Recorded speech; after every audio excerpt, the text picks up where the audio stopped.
Life has a funny way of working itself out. When I married David 2 years ago, I didn't just marry a man, I married into a family that included his 19-year-old son, Ethan. I didn't realize at the time how complex and challenging these relationships could be. I thought I could bring warmth and care to their lives, especially Ethan's, as he had lost his mother when he was only 12. Be sure to subscribe to my channel so I can continue to bring you more fascinating true stories like this one. And don't forget to watch this video to the end because this story is going to be incredibly interesting. Let me start at the beginning. My name is Lena. I'm 36 years old, an interior designer by profession, and someone who has spent most of her adult life focused on work. Meeting David was unexpected but wonderful. He was charming, stable, and had a way of making me feel safe. Our relationship grew quickly, and before I knew it, I was living in his beautiful home, a place full of memories of his late wife and the life they had shared. Then there was Ethan. At first glance, he was a typical teenager, quiet, reserved, and always glued to his mobile phone or games console. But as I got to know him, I realized there was much more to him. He had a sharp wit, a disarming smile, and a depth of feeling that he rarely showed. Our relationship began awkwardly, as most step-parent-stepchild relationships do. He kept his distance, and I respected that. Slowly, through shared meals and casual conversation, we found common ground. Sometimes he'd join me in the kitchen while I cooked, or we'd sit together in the living room, watching TV in silence, but somehow comfortable in each other's company. David, a busy executive, was often away on business, leaving Ethan and me to share the house. It was strange at first. I worried about overstepping boundaries or trying too hard to connect, but eventually it felt natural. We became friends in our own quiet way. It was a lazy Saturday afternoon, and David had gone out to run some errands, leaving Ethan and me alone in the house. I was about to sit down to watch a program when I noticed that my bracelet was caught between the cushions of the couch. Frustrated, I reached into the crack between the cushions to grab it, but as I did, I felt my hand get trapped. "Ugh, not again," I muttered, tugging unsuccessfully. The more I tried to free my hand, the more it got stuck. "I need help," I called, a hint of embarrassment creeping into my voice. A moment later, Ethan appeared in the doorway, looking slightly confused. "What's wrong?" he asked. "My hand is stuck in the couch," I said with a sigh, laughing at my own misfortune. His face softened into a smile as he stepped forward and knelt beside me. "Let me help you," he said.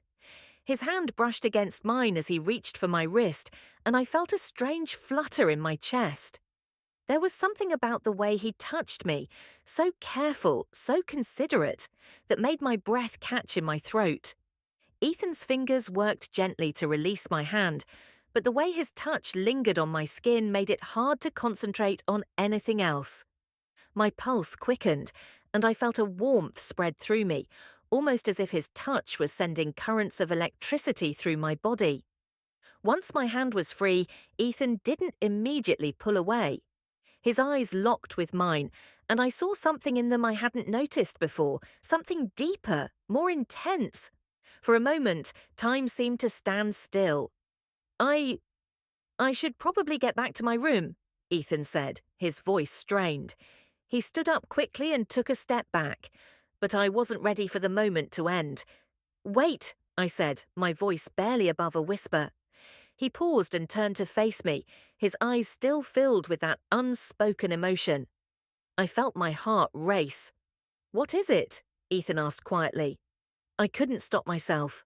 Slowly, I reached out and touched his arm, a gentle, hesitant gesture that seemed to speak volumes. He looked down at my hand, then back into my eyes. Neither of us moved, but the space between us felt charged with something more than friendship. "I feel something, Ethan," I confessed, my voice trembling slightly. "I don't know what it is, but it's there between us." He didn't say anything at first, but his gaze softened. He moved closer, his presence overwhelming and comforting at the same time. I feel it too, he whispered. Before I could answer, his lips were on mine. The kiss was soft at first, tentative, as if we were both unsure of what it meant. But as his lips moved against mine, my hesitation melted away, replaced by an urgent desire I could no longer deny. Ethan's hands slid down my back, pulling me closer, and I could feel the heat of his body against mine. The kiss deepened, becoming more passionate, his lips parting mine as our tongues met in a slow, teasing dance. Every part of me was alive at that moment. My body responded to him in ways I couldn't explain. My hand slid up to his chest, feeling the strength of his muscles under the soft fabric of his shirt. I wanted more, to feel every inch of him. But I pulled back, breathless, my heart pounding in my chest. "We can't do this," I murmured, my forehead resting on his. It's wrong." But Ethan's hands were on my waist, his grip firm but gentle. "I don't care," he said, his voice deep and full of desire. "I need this. I need you." The next few days were a blur of stolen glances, lingering touches, and unspoken words. We couldn't keep our distance. Every time I saw Ethan, my heart would race. Every touch sent shivers down my spine. He'd help me in the kitchen, brush past me, his hand lightly brushing mine, and I'd feel the heat building inside me. A fire I didn't know how to put out. One afternoon, Ethan sat down next to me on the sofa, closer than usual. He didn't say anything at first, just sat there, his eyes glued to the TV. But I could feel the tension in the air, the electricity crackling between us. Without thinking, I turned to him. "Ethan," I whispered, my breath catching in my throat. "What are we doing?" "I don't know," he said, his voice barely above a whisper. "But I can't stop thinking about you." Before I could answer, his hand slid to my thigh, his touch sending a jolt of heat through me. He leaned in, and this time I didn't pull away. I welcomed his kiss, this time more desperate, more urgent than before. His lips were on mine again, harder, demanding, and I met him with the same intensity. His hands slid up to cradle my cheek, his thumb brushing gently over my skin as he deepened the kiss.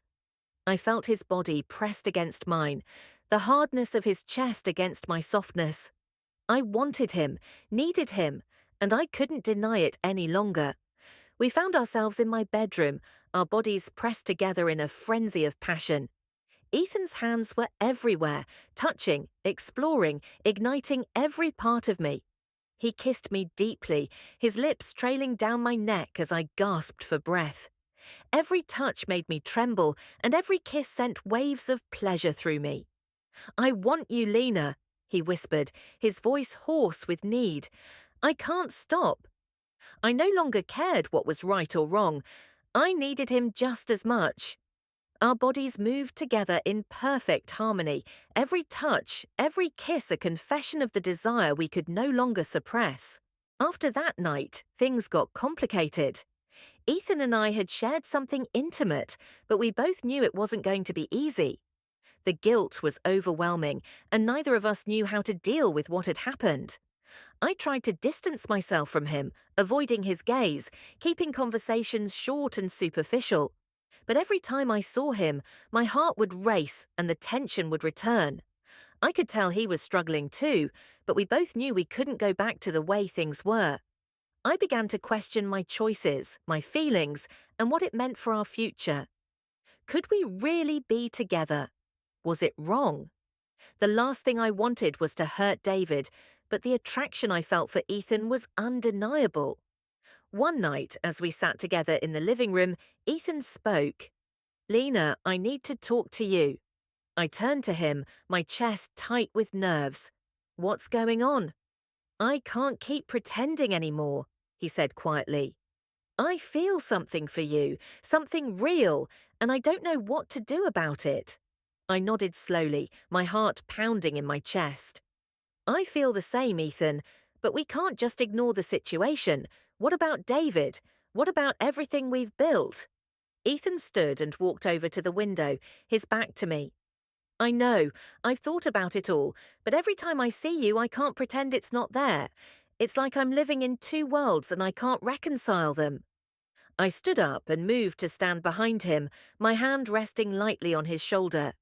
I don't know what to do either, Ethan, but I do know that whatever this is between us, we have to figure it out together.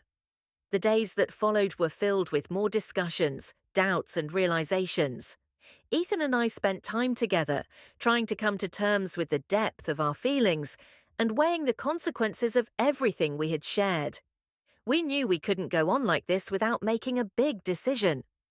One evening, as the sun began to set, Ethan and I sat down in the kitchen. "We can't go on living like this," he said, his voice calm but full of emotion.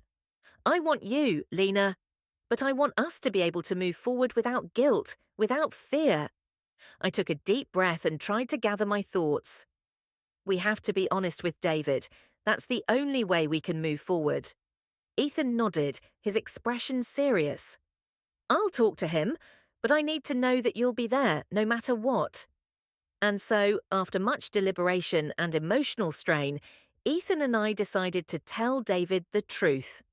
One evening, we sat him down and confessed everything: the attraction, the confusion, the relationship we had tried to deny. It was one of the hardest moments of my life, but David's reaction was nothing like I had feared. He didn't lash out, he didn't blame. Instead, he looked at us both with understanding, though a hint of sadness in his eyes. "I don't understand," David said quietly, "but I can see how much you care about each other. I just want you to be happy." That was the turning point. We had faced the truth and somehow emerged stronger.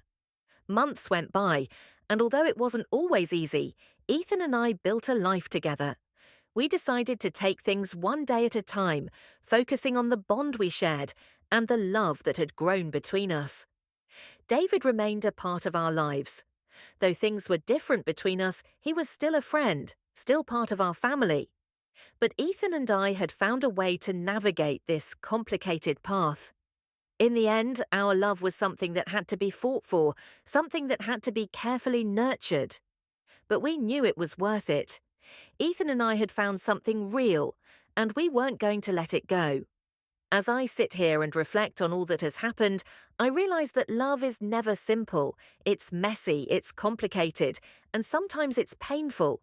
But when you find the right person, when the connection is undeniable, it's worth everything you've been through to get there. Ethan and I have made peace with the past, and we're building a future together. I'll always be grateful for that.